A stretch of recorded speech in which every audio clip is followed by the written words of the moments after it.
Dian Rifana Musingin dan teman-teman saya Rizky Aprianto, Randi Fatubon, Restiandana Maka, Gita Pradatuhu Oktobolu, dan rekan kelompok kami yang tidak bisa hadir pada kesempatan ini, yaitu yang pertama Pandita Matae, Juliano Mailan, dan Rian Alaya.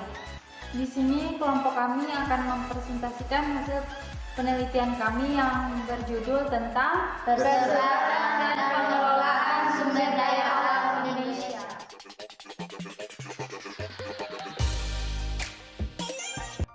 Yang pertama, kita masuk dalam klasifikasi sumber daya alam. Semua potensi alam, baik benda mati maupun makhluk hidup yang bermanfaat bagi manusia untuk memenuhi kebutuhannya disebut sumber daya alam. Sumber daya alam dapat diklasifikasikan berdasarkan sifat, jenis, dan potensinya. Yaitu yang pertama, sumber daya alam berdasarkan sifat kelestariannya dibagi menjadi dua. Yaitu yang pertama renewable sources atau dapat diperbarui, dan yang kedua unrenewable sources atau tidak dapat diperbarui. Yang kedua, sumber daya alam berdasarkan jenisnya terbagi juga menjadi dua. Yang pertama non hayati atau abiotik, dan yang kedua hayati atau biotik. Yang pertama, sumber daya alam non hayati atau abiotik disebut juga sumber daya alam fisik, yaitu sumber daya alam berupa benda-benda mati, misalnya bahan tambang, tanah, air, dan kincir angin. Yang kedua, sumber daya alam hayati atau biotik merupakan sumber daya alam berupa makhluk hidup. Sumber daya alam tumbuh-tumbuhan disebut sumber daya alam nabati, sedangkan sumber daya alam hewan disebut sumber daya alam hewani, misalnya hewan, tumbuhan, mikroba, dan manusia. Yang ketiga, sumber daya alam berdasarkan potensinya terbagi menjadi tiga, yaitu ruang, energi, dan materi. Kemudian kita masuk dalam potensi dan persebaran sumber daya alam kehutanan, pertambangan, kelautan, dan pariwisata di Indonesia. Sumber daya kehutanan, menurut Undang-Undang Nomor 41 Tahun 1999 tentang Kehutanan, hutan adalah suatu kesatuan ekosistem berupa hamparan lahan berisi sumber daya alam hayati yang didominasi pepohonan dalam persekutuan alam lingkungannya, yang satu dengan lainnya tidak dapat dipisahkan. Ada berbagai jenis hutan di Indonesia, di antaranya adalah sebagai berikut. Yang pertama, hutan hujan tropis. Hutan hujan tropis sebanyak terdapat di Pulau Sumatera, Kalimantan, dan Papua. Hutan musim disebut juga hutan munsuk. Banyak ditemukan di Jawa Tengah, Jawa Timur, sampai Nusa Tenggara. Hutan hujan pegunungan.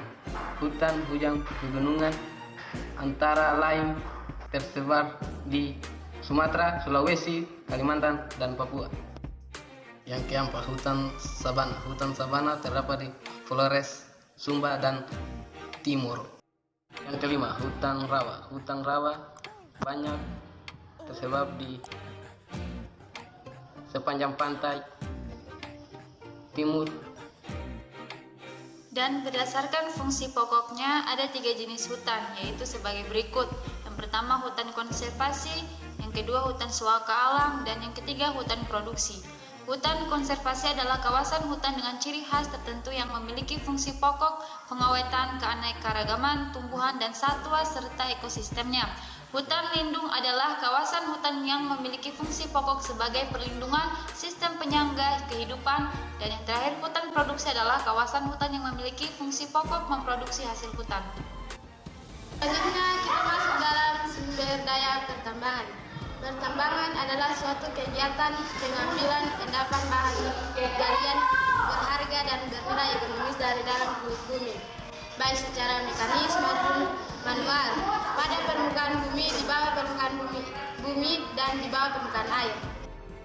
Contohnya yang pertama, minyak bumi. Minyak bumi adalah hasil proses alami berupa hidrokarbon yang dalam kondisi tekanan dan temperatur atmosfer berupa fase cair atau padat, termasuk aspal, lili mineral atau ozekrit, dan bitumen yang diperoleh dari proses penambangan. Kedua, gas bumi. Gas bumi adalah hasil proses alami berupa hidrokarbon yang dalam kondisi tekanan dan temperatur atmosfer berupa fase gas yang diperoleh dari proses penambangan minyak dan gas bumi. Yang ketiga, batu bara. Batu bara adalah endapan senyawa organik karbon yang terbentuk secara alamiah dari sisa tumbuh-tumbuhan yang mengalami perubahan tekanan dan suhu dalam waktu jutaan tahun. Yang keempat, emas dan perak. Emas dan perak adalah logam mulia yang memiliki nilai ekonomi yang tinggi. Emas dapat ditemukan sebagian besar di Sumatera dan Pulau Jawa. Selain itu, emas ditemukan juga tersebar di Pulau Kalimantan, Jawa, Sulawesi, Nusa Tenggara, Maluku, dan Papua. Yang kelima, tembaga. Umumnya biji tembaga di Indonesia terbentuk secara magmatik. Pembentukan endempadan magmatik dapat berupa proses hidrotermal atau metasomatisme. Logam tembaga memiliki industri, peralatan listrik, dan telekomunikasi. Bauksit adalah biji utama pembentuk aluminium yang terdiri dari kelompok mineral aluminium hidroksida di Indonesia.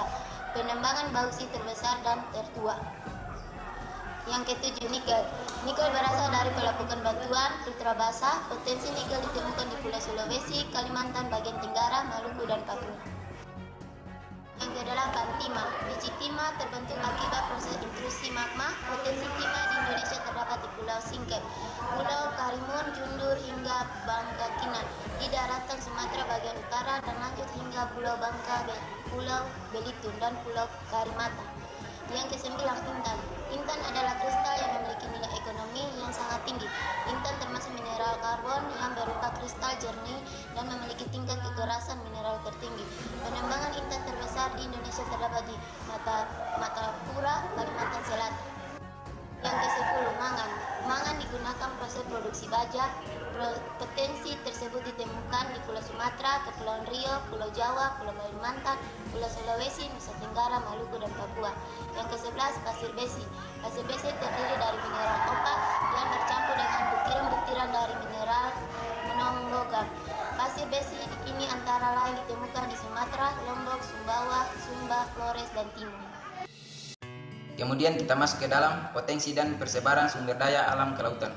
Indonesia memiliki laut yang luas dengan potensi sumber daya kelautan yang sangat kaya. Ekosistem laut Indonesia antara lain mencakupi hutan, mangrove, terumbu karang, padang lampung. Potensi laut Indonesia tersebar dalam 18 ekoregion. Yang pertama contohnya hutan mangrove.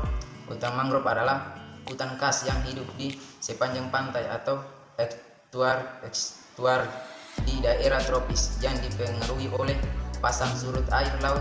Luas hutan mangrove Indonesia sekitar 4,25 juta hak.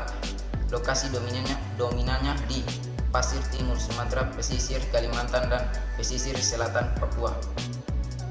Yang kedua, lamun adalah tumbuhan tinggi yang sudah sepenuhnya menyelesaikan diri hidup terendam di dalam laut. Lamun tumbuh sumber terutama di perairan pantai yang dasarnya berupa lumpur, pasir, kerikil, dan patahan karang, mati dengan kedalam sampai dengan 4 meter. Selanjutnya kita masuk di potensi dan persebaran sumber daya pariwisata. Pariwisata merupakan sektor yang paling potensial mendatangkan devisa. Selain itu, pariwisata juga paling mudah menciptakan lapangan kerja dengan negara-negara ASEAN. Peringkat daya saing, pariwisata Indonesia berada di urutan keempat setelah Singapura, Malaysia, dan Thailand. Potensi pariwisata Indonesia di antaranya wisata alam, budaya, dan buatan. Yang pertama, wisata alam. Bek berada di Lombok, air terjun Nyarai berada di Paraiman, Gunung Bromo berada di Sumeru, Jawa Tengah, kebun stroberi berada di Lembang. Yang kedua, wisata budaya, yaitu Tanah Toraja, air terjun Nyarai, Paraiman, Gunung Bromo berada di Sumeru, Jawa Tengah, kebun stroberi berada di Lembang. Wisata buatan adalah kegiatan rekreasi dan pariwisata yang memanfaatkan objek wisata yang sangat dipengaruhi oleh upaya dan aktivitas manusia. Taman bermain dunia, Fantasi Angkor, Kebun Raya Bogor. Demikianlah hasil dari penelitian kami kelompok 2 yang berjudul Persebaran dan Pengelolaan Sumber Daya Alam. Semoga apa yang tadi kami sampaikan bisa dapat bermanfaat untuk teman-teman semua, dan juga kami dari kelompok 2 mohon maaf jika ada kesalahan atau kekeliruan dalam penjelasan kami. Sekian dan terima kasih. Wassalamualaikum warahmatullahi wabarakatuh dan selamat pagi.